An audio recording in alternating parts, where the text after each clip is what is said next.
Hi, this is Kevin Trainer, and welcome to part one of my tutorial for the Pagination coding assignment that is part of the Easy University tutorial project.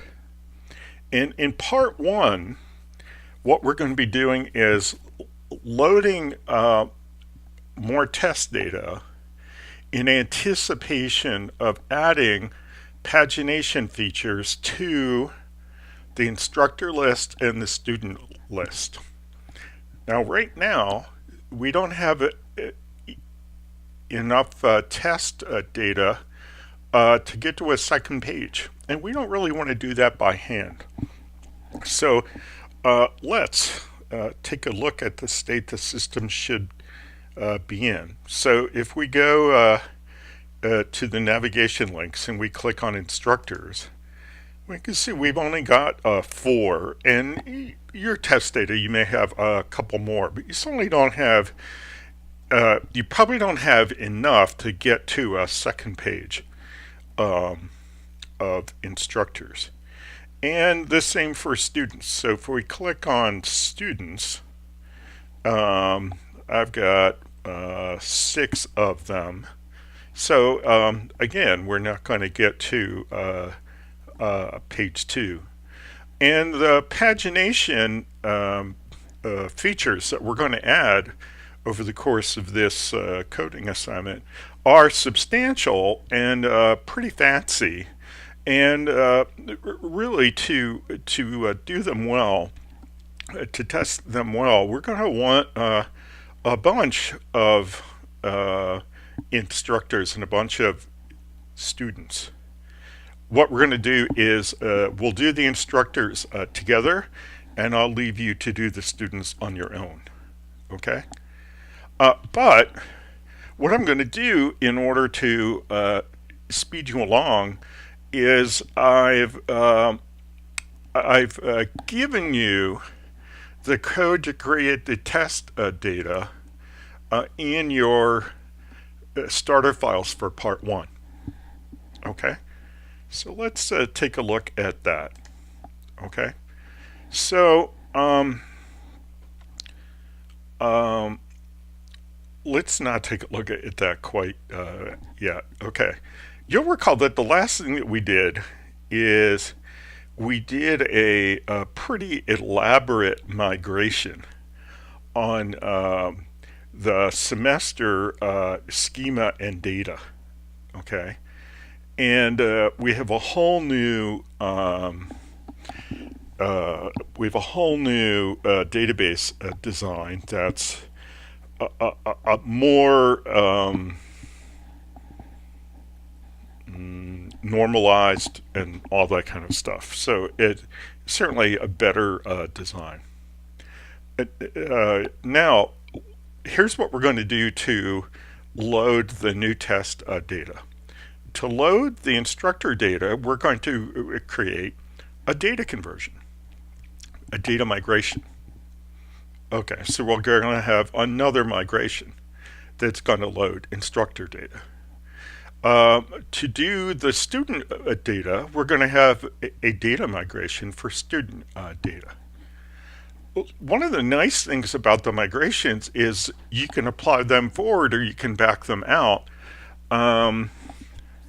We're going to want to be able to back these out because these are test data, and we definitely don't want to apply them, for instance, to our production database. Whereas some of the data conversions we did before, we probably will want to apply to our production database because we're going to want to populate the semesters and the periods and the years and all those kinds of things, even in a production database, but probably not these.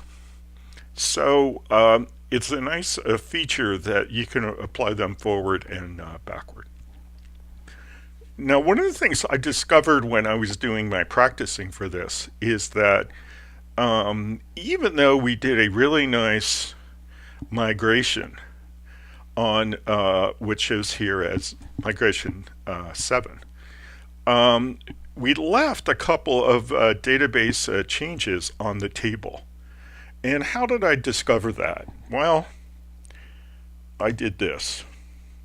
First of all, let's go down here to Manage Pi and do a Show Migrations. And you can see that all the migrations are applied, including the migrations for the semester schema and data conversion.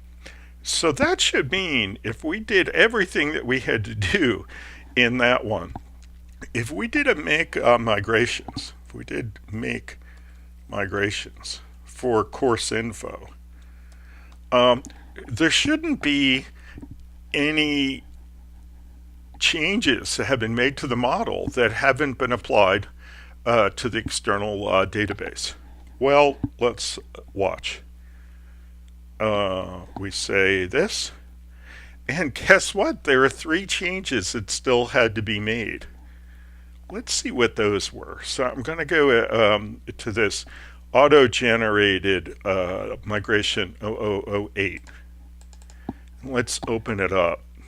And what have we got here that probably should have been in the end of migration 7? Well, we alter the model options for semester, and we put in the ordering.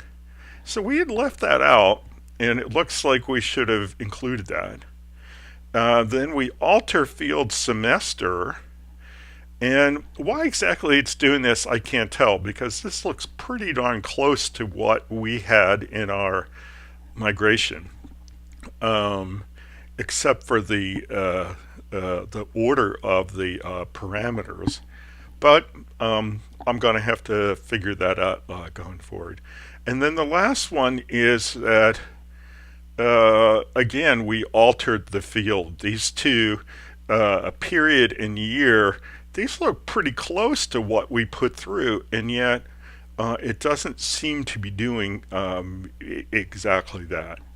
So this is an opportunity for me the next time I do the migrations to make sure that I get all of the changes in the fancy migrations that are supposed to be there. For right now, what we're going to do is we're just going to take this auto migration and we're going to apply it. Okay. So we're going to say migrate. Well, we can say show migrations again. And you can see that migration 8 is not applied. Okay. And when we're going to say migrate course info 8. And there it is. So now there should be no changes in the model that haven't been applied to the external database, right? So how do we know that? Well, if we say make migrations course info, it says no changes were detected in the app course info. That's a test we probably should have done at the end of the migrations assignment. Well, you live and you learn, don't you? Okay, well, we've done it now. Okay, all right. So what are we going to do now? Well, we're going to do 2 data migrations. We're going to do together, we're going to do the one for instructor, and then on your own you're going to do the one for students. Okay, all right, so what are the pieces? Well, let me show you my starter files for this assignment and kind of explain the pieces, what's available to you. Okay, here they are. So in the end, what we're really going to use is we're going to use these 2 migrations that are numbered 9 and 10. Okay, So I created these. I'm giving them to you. You may need to adjust the numbers. You may need to adjust the dependencies, but I'm gonna give you the code. Okay. So and the 0008 one is essentially the one that we just generated. So I threw that in just for the heck of it. So the first one we're going to do is 0009 load instructor test data. Um, and let's open this with another text editor. Okay, I'm going to bring this down in my text editor. And you're going to see what's in here. And this is a classic data migration. Okay. And you can see that there's just one operation. It's a run Python. And when you run it forward, it does add instructor data. And when you unapply it, it runs remove instructor data. And I'll go through the code and how it works, but the instructor data is up here uh, in a list. It's a list of dictionaries, and it's called instructors. This is pretty consistent with all the data migrations that we've done so far. Okay, and there is a dictionary entry in the list for every test instructor that we want to create. And we're going to run it, and that's it. Now, how did I get these test data? Okay, well, I'm not going to make you do it, but I want to show you how I did it. Okay, um, I went to a website called Fake Names. Let's see if that's what it's actually called. Something like uh, generate fake names.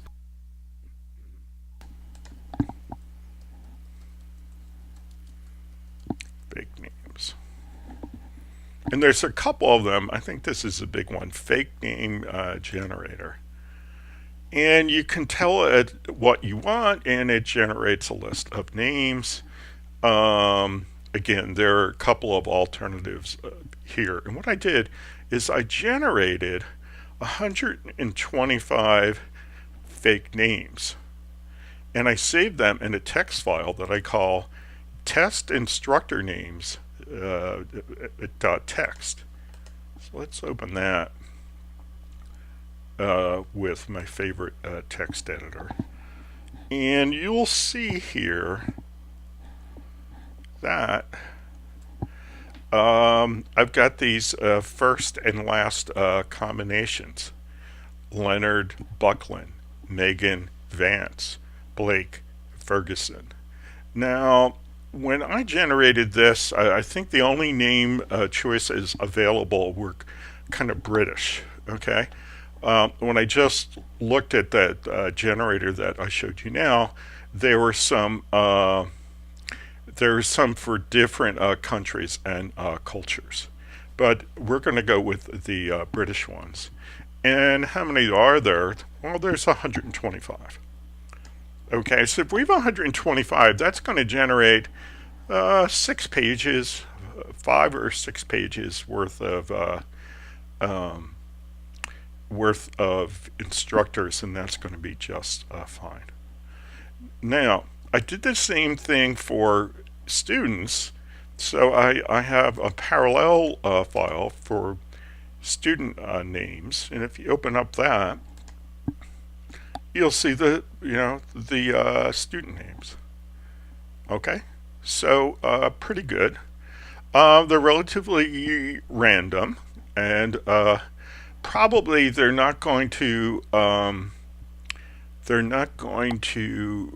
collide with each other. There shouldn't be any duplicates in 125 of them, and they shouldn't collide with the test data that you already have. But we are going to check for both of those situations. Okay. All right. So those are those. Now, how did we turn that into the Python code that we put into the migration? Well, I wrote a program.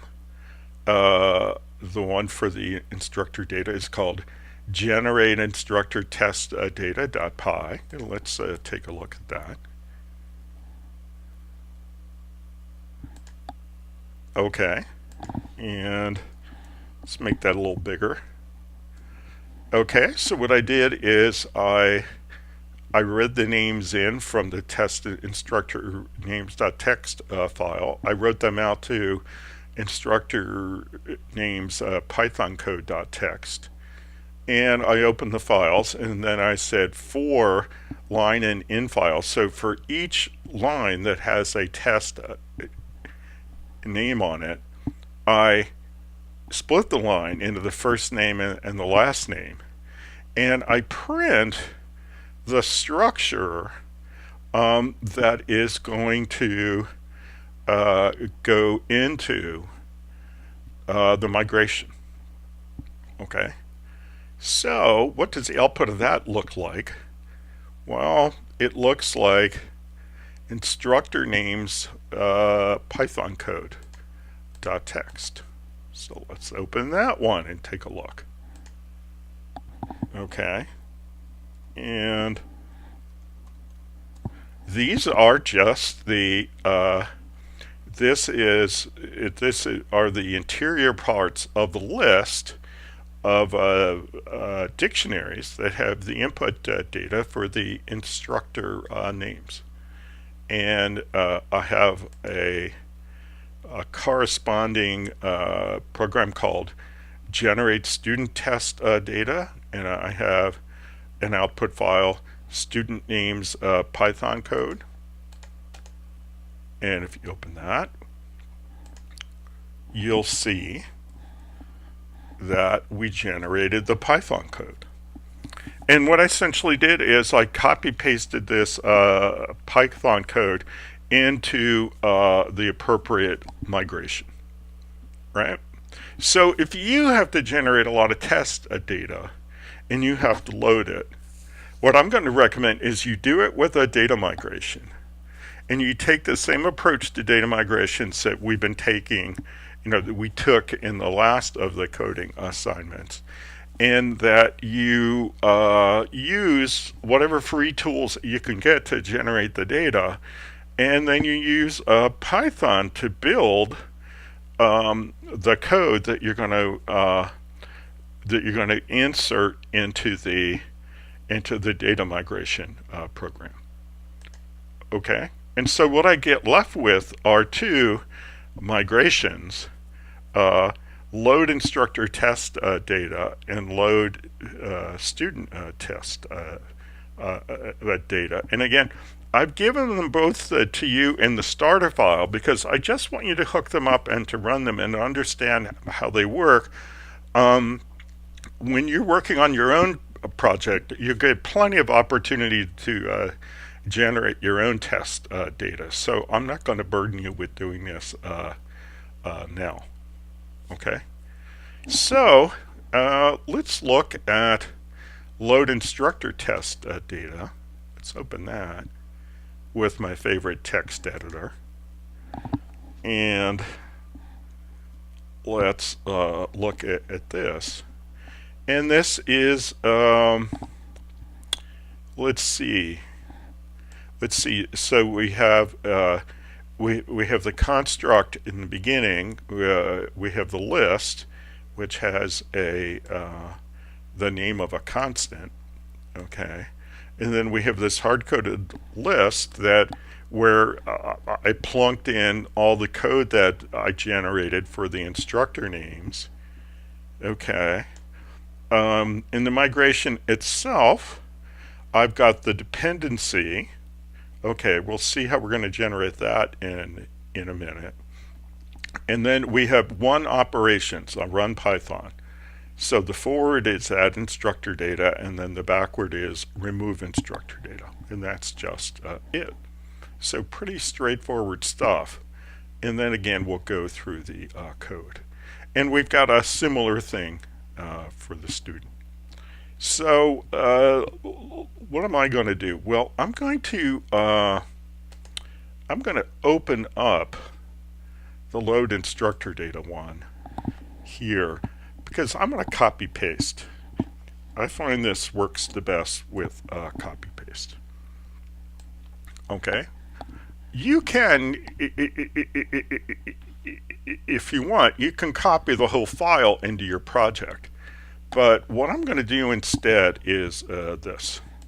I'm going to go to my project, and you can see that I've got the migrations up through migration 8, and it's been applied. It's been a minute or two, so let's show the migrations again. Yeah, they're all applied. Okay. So what I need is I need a migration 9, and it's going to be the one for load instructor data. So what am I going to do? Well, let's have manage.py actually build the file and hook it up in the right sequence. Okay, in my project, this migration that we just did, the catch-up one, is migration 8, but I don't know what it is in your project. It could be 4, it could be 12, okay? So the way to get it to build the proper one for you is to do a make migrations course info dash empty dash name space, and then we're going to call it load instructor test data. Instructor test data. Okay, and there it is. Okay, now I called it loads instructor test data, so now I'm going to do a refactor rename because I have a typo. So let's just get rid of the S there and refactor it, and now it looks right. All right, now let's open that up. Okay, and what I get is I get a migration that's properly named. Okay, and it has a proper dependency. It's actually pointing properly to the to migration 8. Okay, this is the way I do this. And here's what I do. I go down to the kind of already baked one, the one that came in the starter files, and I copy the operations out of it. So let's make this a little bigger. Yeah. So I just take the one from the starter files and put the operations there. And then the only thing I really want to keep is the dependencies and the class declaration. So what I want to do is I'm going to take all the rest of the code and copy it over top of the import. So I'm going to copy my remove instructor data, my add instructor data, my instructor's data structure, and all of my imports, and I'm going to copy those, and I'm just going to paste them right over top of that, and that should take care of it. We're not going to worry about that compatibility issue. It doesn't seem to create a problem. All right. So let's take a look at this. We've seen most of this. The two things that we haven't seen, I haven't explained, are the functions that I created for add instructor data and remove instructor data. Not surprisingly, they both work off of the hard-coded data for instructors that is in the data structure that I called instructors. Okay, so what do? Well, first we get the proper reference to the instructor class. Okay. And then we go through our instructor's data structure, which holds all of the essentially all the rows we want to insert into the table, right? All the instructors that we want to create new instructor uh, model instances for. And here's what I'm going to do. I'm going to do this in a way kind of backwards. Okay, the worry that I have is that I'll accidentally have some test data that conflicts with the test data that I already have.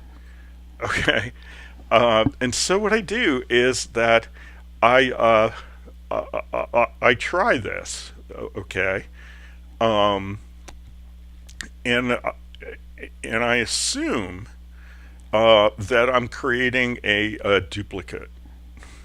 Okay, so if this actually works, I print a warning message during the migration that says that there's a duplicate. Now you can look at that and you can decide, oh, that migration's fine, I'm just going to leave it. Or you can say, no, I better back that out. Okay. Uh, and if in fact it's not a duplicate, then we are going to actually add it. Okay, so this is kind of backwards logic, and it's a way to make sure that you're not trying to insert instructors over top of instructors that are already there by the same name. Okay, and then we, on the remove side, well, we just do it the typical way. We find the instructor with a get, and then we delete the object. Okay, so that's the way that works. All right, pretty straightforward. Let's try to apply it. Okay, so again, let's do show migrations. Okay, 9 isn't applied, so migrate course info, 3 zeros and a 9. Applying course info, load instructor test set data, okay. All right, so let's go to the app. Let's do a run server. And let's see if we have a whole bunch of instructors. Do we? Yeah, we do. Very nice. All right. Are we done? No, because we haven't tested the migration to make sure that we can unapply it. Okay. Let's go test that. So let's say show migrations. Okay, we're applied all the way through migration 9. And then say migrate, course info. Let's go to 8. 3 zeros and an 8. There it is. It unapplied it. And then let's just go back and see that we're back where we were. We're back to just our original 4 instructors. Okay, so that's how to take the code that's in the starter files and hook it up properly and test it properly.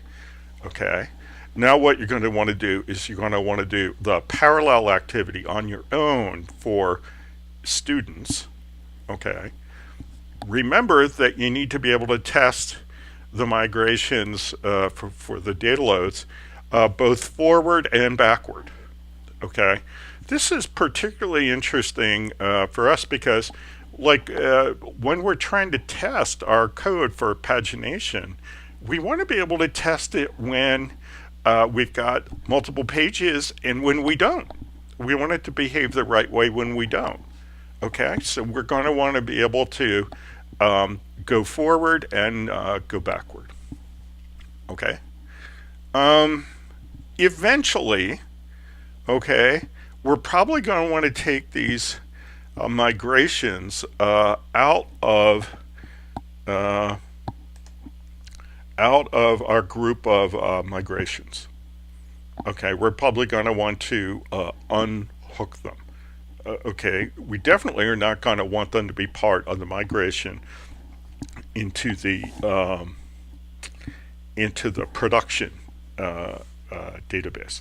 But we're worried about that when we get to deployment. Okay, we will at that time we will back the migrations out and disconnect them from the migration chain to make sure that we do the right migrations when we get to the production deployment. Okay, so your job is to do the same for student and to test them so that they will load forward and that they both will back out. So we'll be properly able to test the pagination code that we put in the next part or parts. And I'll see you in part 2. Bye bye.